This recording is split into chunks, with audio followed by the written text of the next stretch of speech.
तो 1947 में दोनों कौमों मिलकर के देश से अंग्रेजों के खिलाफ लड़ रही थी। तो फिर यह कैसे हो सकता है कि जैसे ही अंग्रेजों के जाने का वक्त तय हुआ आपने कहा हमें मजहब के नाम पे मुल्क चाहिए।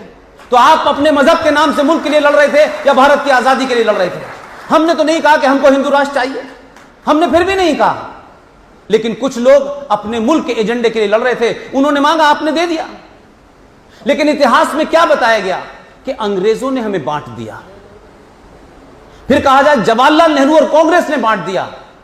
क्या कमाल का देश है। इसका रेजोल्यूशन 23 मार्च 1940 को लाहौर में पास हो चुका था और मुस्लिम लीग ने किया था। अगर इस देश को विभाजन करने की अगर सबसे पहली मांग थी तो वो मुस्लिम लीग की थी।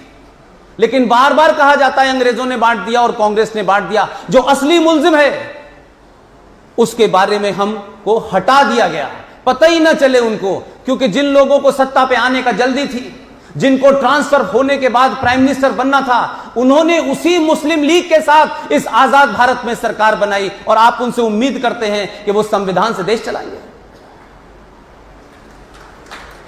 लिहाजा जम्मू कश्मीर में इस आर्टिकल 35A जो इल्लीगल तरीके से इंसर्ट किया गया था, राष्ट्रपति से एक आदेश दिलवाया गया डॉक्टर राजेंद्र प्रसाद से। और कुछ किताबों को आप इसलिए पढ़िए कि वो किताबें ना तो भारतीय जनता पार्टी के लीडरों ने लिखी हैं, ना आरएसएस ने लिखी है, ना विश्व हिंदू परिषद ने लिखी है, और ना ही कोई ऐसा बुद्धिजीवी जिसने लिखी है जिसे हम कहें कि साहब ये राइट विंगर हैं, या कोई ये कह दे कि ये तो आज से 20 साल पहले बीजेपी के साथ थे या संघ के साथ थे, लिहाजा हम इन किताबों को नहीं पढ़ेंगे।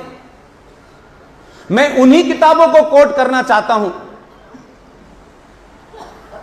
जो उन्हीं के घर से निकले थे, लेकिन हमने किताबें भी नहीं उनकी पढ़ी, क्योंकि हम तमाम सारे लोगों का शौक है कि हम खुद ही लिखते हैं और खुद ही पढ़ते हैं।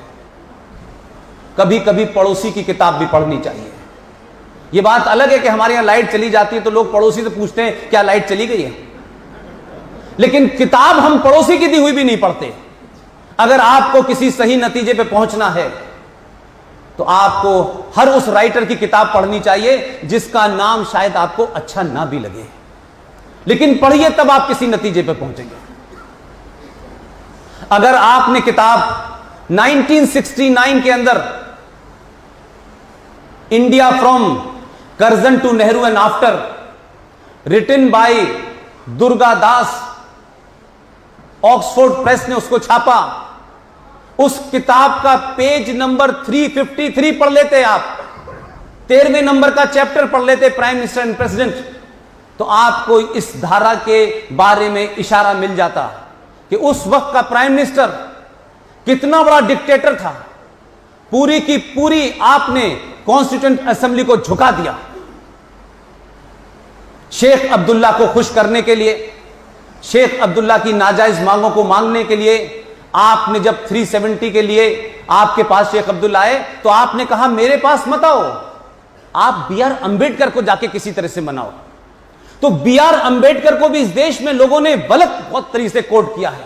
जितनी किताबें हैं, मैं समझता हूं कि आधुनिक भारत में अगर सबसे ज्यादा सच बोलने वाला कोई आदमी था तो वो B.R. अंबेडकर था।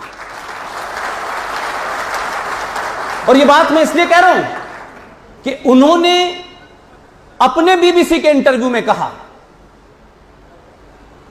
किताबों में टेम्परिंग हो सकती है, कम से कम विदेशी मीडिया को दिए इंटरव्यू की में टेम्परिंग नहीं हो सकती, और वो लोग लाख बुरे हो, आप पे राज किया हो, लाख कमियां और खराबियां हो सकती हैं, लेकिन उन्होंने भारत के इतिहास से टेम्पर नहीं किया।